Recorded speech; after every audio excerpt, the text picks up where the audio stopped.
వివాహ సంప్రదాయంలో కాలి మెట్టలకు ఉన్న ప్రాధాన్యత అంతా ఇంతా కాదు. వివాహం జరిగిన దగ్గర నుంచి మంగళసూత్రంతో పాటుగా కాలి మెట్టెలు కూడా ఆమె సౌభాగ్యానికి చిహ్నంగా మారతాయి. ఇంతకీ కాలి మెట్టెలు ఎందుకు ధరిస్తారు?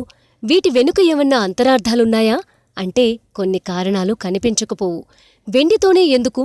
బంగారం లక్ష్మీదేవితో సమానం కాబట్టి నడుము భాగం నుంచి కిందికి ధరించే ఆభరణాలు బంగారంతో చేయించకూడదన్నది ఒక నమ్మకం. ఇక బంగారంతో పోల్చుకుంటే వెండికి విద్యుద్వాహకత చాలా ఎక్కువ. తద్వారా భూమికి శరీరానికి మధ్య ఒక అనుసంధానంగా కాలిమెట్టె పనిచేస్తుందని, ధరిత్రి మీద నుంచి వెలువడే శక్తి తరంగాలను శరీరానికి అందజేస్తుందని నమ్మకం. రెండో వేలికే ఎందుకు? మన శరీరంలోని నాడులన్నీ చేతులు, కాలివేళ్లల్లో కేంద్రీకృతమయ్యాయని ప్రాచీన వైద్యం చెప్తోంది.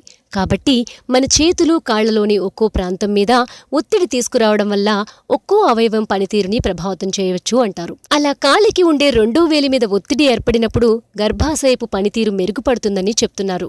తద్వారా ఋతు సంబంధమైన సమస్యలు, సంతానం కలగడంలో ఏర్పడుతున్న ఇబ్బందులు తొలగిపోతాయంటున్నారు. పెళ్లి తర్వాతే ఎందుకు? స్త్రీకి వివాహం అయిందని తెలిపేందుకు కాలిమెట్టలు ఒక చిహ్నం.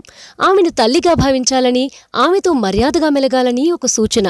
పైగా కొన్ని ప్రాంతాల్లో భర్త చనిపోయినా కూడా ఆమె సోదరులు ఎవరైనా జీవించే ఉంటే 2 మట్టల్లో ఒక్కటే తీసివేసే సంప్రదాయం ఉంది.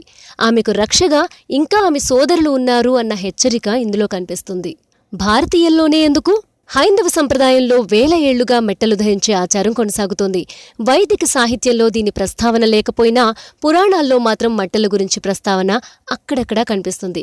ఇలా మట్టెలు ధరించే అలవాటు ఈజిప్టు వంటి ఇతర ప్రాచీన సంస్కృతుల దగ్గర నుంచి నేటి పాశ్చాత్య దేశాల వరకు కనిపించినా అవి అలంకారం కోసమే కాని సౌభాగ్యానికో ఆరోగ్యానికో ఉపయోగించడం తక్కువే.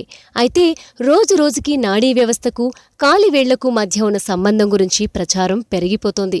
అందుకనే మ్యాగ్నెటిక్ టో రింగ్స్ పేరుతో రకరకాల మెట్టెలు మార్కెట్ను ముంచెత్తుతున్నాయి. కానీ అలాంటి ప్రచారం ఏదీ అవసరం లేకుండానే వివాహ ఆచారంలో భాగంగా భారతీయ స్త్రీలు తరతరాలుగా మట్టెలను ధరిస్తూనే వస్తున్నారు.